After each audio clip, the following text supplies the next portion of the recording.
দিনহাটা ভেটাগুড়িতে বিজেপিকে হুঁশিয়ারি দিয়ে ঝাঁটা মিছিল করল মহিলা তৃণমূল কংগ্রেস। এদিন এই মিছিলে মহিলা কর্মী সমর্থকের উপস্থিতি ছিল লক্ষণীয়। ভেটাগুড়ি ফুটবল খেলার মাঠ থেকেই মিছিল বেরিয়ে ভেটাগুড়ি বিভিন্ন পথ পরিক্রমা করে। সকলের হাতেই ছিল ঝাঁটা এবং বিজেপির বিরুদ্ধে স্লোগান তুলেই মিছিল হয়। মিছিলে নেতৃত্ব দেন তৃণমূলের মহিলা জেলা সভানেত্রী সুচিস্মিতা দেব শর্মা।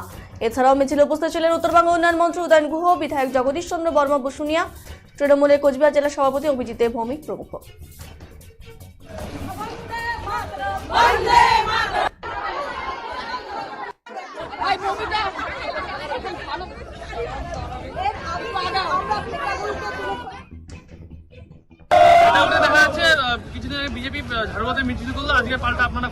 আমাদের পাল্টা আমরা তো পরিষ্কার বলছি, যেখানে 100 দিনের কাজের টাকা যতদিন না দেবে, যেখানে যাবে মহিলারা ঝাঁটা নিয়ে ওদের নেতাদের তাড়া করবে, তারই একটা স্যাম্পল দেখিয়ে দেওয়া হলো আজকে।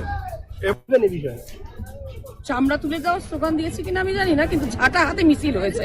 কারণ এই দিনহাটায় ভেটাগুড়ি 1, 2 এবং মাতালহাটে যে সন্ত্রাস তারা করছে, রাতের অন্ধকারে তারা যে সন্ত্রাস করছে, তার বিরুদ্ধে তৃণমূলের মহিলারা ঝাঁটা হাতে মিছিল। আমাদের এই রকম মিছিল চলবে যতদিন না আমরা 100 দিনের টাকা এবং আবাস যোজনার টাকা পাচ্ছি, ততদিন আমাদের মহিলা, পুরুষ, ছাত্র, যুব সবাই পথে নেমে বিজেপির বিরুদ্ধে প্রতিবাদ করবে। দেখা গেল ভেটাগুড়িতে দাঁড়িয়ে আপনারা হারুয়াতে মিছিল করলেন, কিছুদিন আগে বিজেপিও মিছিল করেছিল, এখানে কি বলবেন? হারুয়াতে আমরা মহিলা তৃণমূল কংগ্রেসের তরফ থেকে ঝাঁটা মিছিল হচ্ছে। আমরা তো বলেছি যে বিজেপি যদি কোনো কর্মসূচি এখানে নেয়, তাহলে আমরা 12 ঘন্টার ভিতরে তার পাল্টা কর্মসূচি নিব। সেই কর্মসূচিটা যাই হোক, ওরা যে ধরনের কর্মসূচি নেবে সেই ধরনের কর্মসূচি নেওয়া হবে। এখানে ওরা ঝাঁটা মিছিল করেছে, আমাদের মহিলারা ঝাঁটা মিছিল করছে। এই যে